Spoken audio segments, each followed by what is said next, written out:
जय शिवराय मंडळी, स्वागत आहे तुमचं माझ्या नवीन ब्लॉग मध्ये। आणि आज माझं आदर्श मराठी वेब सिरीजचं शूट आहे, सो मी शूटला आली आहे। आणि आज माझ्या बरोबर आहेत आमच्या गावचे सरपंच, तो मागून डोकवणारा करण्या। आणि याला तुम्ही ओळखतच असाल, याला जे ओळखत नसतील त्यांनी आमची सिरीज जाऊन बघा आणि मग तुम्ही म्हणाल अरे हा तोच का, कुटाने खोर गोळ्या, हाच तो। गौर से देखो इस चेहरे को। आज आमचं मस्त सकाळी 6:30 वाजता शूट चालू झालंय। सगळी टीम वेळेवर आली, सगळेजण आदल्या दिवशी आले, फक्त हे सोडता म्हणायला तर गावचे प्रथम नागरिक आहे, पण सगळ्यात शेवटी येतात। प्रथम लेट लागला हा नाही, पण का लेट आलो ते पण सांगा ना मॅडम तुम्ही। का लेट आले सर? सकाळी सकाळी मला सर्व गावाचं कारभार बघायचा होता, सगळीकडे कोण कुठं काय व्यवस्थित कामावर जातंय का नाही, कोण म्हणजे काय होतं जे कामावर जात नसेल त्यांना सांगावं लागतं कामावर जा।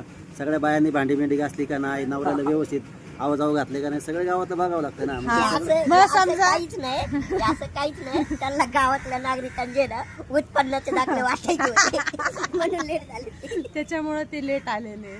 आणि मला सांगा, एखाद्या बाईचे भांडे घासायचे राहिले, मग तुम्ही घासू लागायला गेलते का? तुम्ही काय तिथं बाबर खाते घेऊन गेले होते का? मग का तुम्ही त्या बाईच्या वरच आहो म्हणले, तिच्या नवऱ्याला जाऊन बतावली। सरपंच होणं सोपं नाही मॅडम, एवढं सर सगळी कामं करावं लागतात। हो, पण आता मी पण उपसरपंच आहे तुमच्या जोडीला, आहे का नाही रे? गॅस मग आता तुम्ही भांडी घासत नाही का? मी माझ्याच घरचे घासते। हा, मग घासता का नाही बघा, सांग।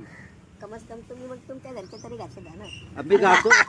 तुम्ही आता कशाला सांगता गावात गेलो भांडे घातले, लक्ष दिलं, इकडे हे केलं ते केलं, आता नका अरे मी भांडी घासतो घरात, पण दार लावून सांगू नको कोणाला। अजिबात सांगू नका, ये राज की बात हम तीनों में।